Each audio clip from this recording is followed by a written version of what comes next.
That report from Greg Wildsmith. And now to our guests. William Wallace is Reader in International Relations at the London School of Economics. A member of the House of Lords, he speaks for the Liberal Democrats on foreign affairs. He's also author of the book Policy Making in the European Union, and he joins us tonight from London. Wilhelm Nolling is a lecturer at the Academy for Economy and Politics in Hamburg. A former director of the Bundesbank, Germany's central bank, he recently helped mount a case in the Constitutional Court against Germany's acceptance of the euro. And he joins us tonight from Hamburg. And James Shugg is an economist with Westpac's London office. Although presently based in Britain, he's back in Australia at the moment to brief the bank's clients on the euro. And he joins us tonight from Sydney. Gentlemen, welcome to you all. Thank you very much for joining us. Now, James Shugg, as I said, you're back here at the moment. What's the level of interest among clients in Australia in the euro? Look, Maxine, it's certainly growing. About a year ago, people just, here in Australia, people just didn't care about it at all. But certainly the amount of interest that I've been getting from our client base in Sydney, Melbourne and Brisbane, where I've been over the past week, has been phenomenal. It's really picked up 5-10-fold since about the last year. So there's a real realisation that there's a sea change here. That's right, and I think people are also realising here in Australia that there are actually implications for them, a whole wide range of implications. It's not just about, you know, new banknotes being issued in Europe. There's a whole range of implications that people are only just starting to cotton onto.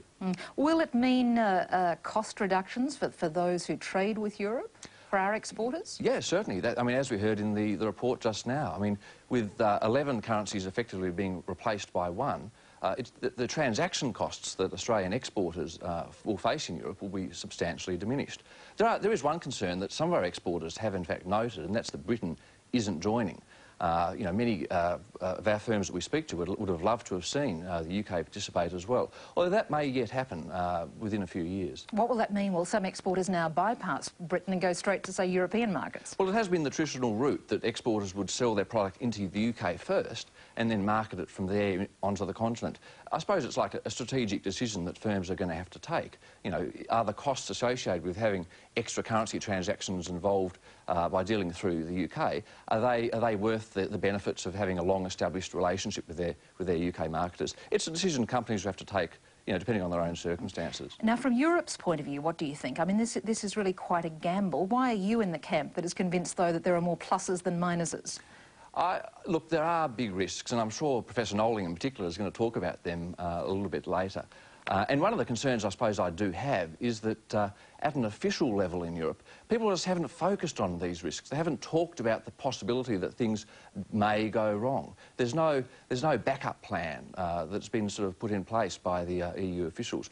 But the benefits that could flow from it, I suspect, will be worth those risks in terms of the lower cost structures that Europe will eventually see. I mean, Europe is concerned that you know, it's going to be left behind in the global race in the 21st century, and a single currency is seen as the way in which Europe can help itself to force the structural reforms that are needed. All right, Professor Nolling, why are you in the sceptics camp?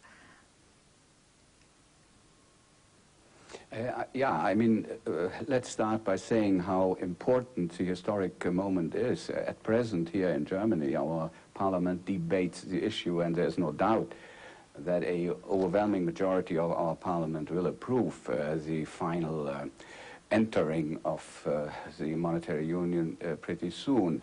I'm against it at this point, not because I deny the desirability of a currency union, but I am very much concerned that the foundations for a successful start are not there. They are shaky or non-existent, and the Germans now realize that our government has committed a series of broken promises over the last months, telling the German people that we are prepared, and in effect we are not prepared, like all the other big nations in Europe, Italy and France, for example. The three big players here, accounting for about 3/4 of the economic potential, are not prepared in a sense that they should be allowed, I would say, to undertake a risk of such a magnitude.